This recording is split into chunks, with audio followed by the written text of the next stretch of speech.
Let's go to Andrew in Fresh Meadows. Andrew, you're on the fan. Hello, Tony. How you doing? I'm doing all right, man. How are you?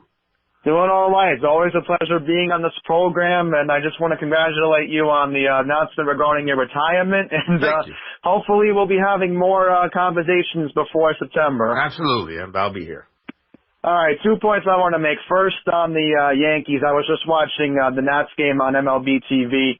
Another good game by Scherzer, and hopefully one of the Yankees sent their scout out to watch him tonight in San Diego, so hopefully that same scout should be traveling up to San Fran tomorrow to watch Bumgarner pitch.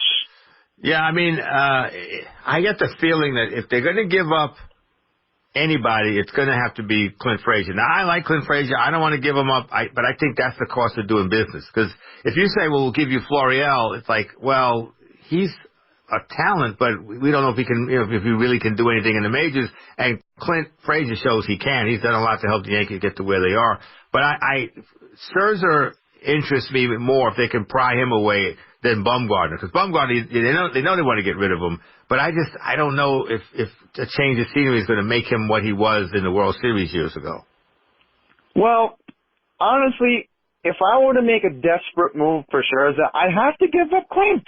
I mean, who else would I give up? Because if it's Bumgarner, it's like, Bumgarner's not as great as Scherzer. No, I agree. If Washington says we can make a deal, but we let you know right off the bat, we want Frazier. And if the Yankees say, well, he's it's non-negotiable, we're not giving him, well, then the deal's off. That's the price of business. I don't want him to give up, but, Scherzer's that guy. He's the scary ace that I've been talking about. That's a guy that'll make a couple of starts in a 7-game series. Shoot, he might even make 3. All right, now on to the NBA draft.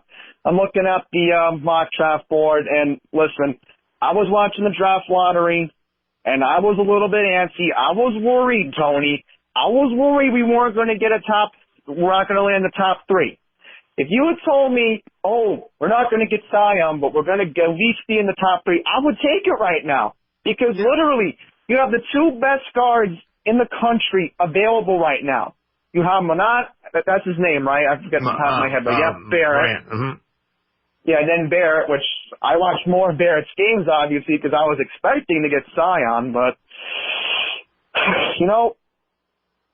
20th, I'm really going to be antsy. I mean, I like these 2 kids, but I've been hearing rumors that Memphis might pass up on Josh, so it's possible. It's possible we could end up with the point guard. Only problem with him is I know, he had surgery and they said it's no big deal, and I'm, okay. And that's, everything's, it's a no big deal if it's not on you. So I don't, it's a gamble you have to make a decision. So it sounds like we're better off with Barrett then. If he's still there. Because now I'm wondering if Memphis does take him, then what do you do? Yeah, because if you're telling me that Ja had surgery, then if I'm in the front office right now, I'm looking at that and I'm saying, no. This is not good for the process. This is our process right now. We have to look at it from different perspectives. And guard is another key position, all right? Guard is definitely important. And if you don't build on the guard position, then how are you going to attract players to come here in the future? Yeah. I mean, and it's going to be very interesting because I'm wondering if the Nets are a better attraction for free agents because of it's a better team and Dolan's not there. Dolan might be a deterrent for some of these guys. Right, and it's a good free agency class. I'm not really worried about free agency. We can have talks about that later on this summer. Mm-hmm. My concern right now is just this trap.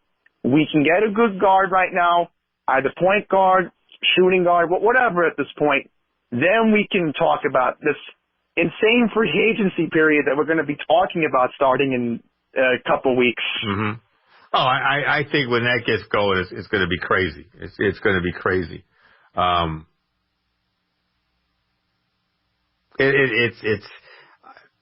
We had Brian Mahoney, Associated Press, on earlier, and I was wondering if is everybody waiting for Durant to make up his mind? You know, just like when in baseball, when there's one major free agent, everybody's waiting, what's taking so long, and then we decide what they're going to do. But he said not necessarily, but he just seems to take forever to make up his mind. So it'll be kind of interesting to see how that plays out.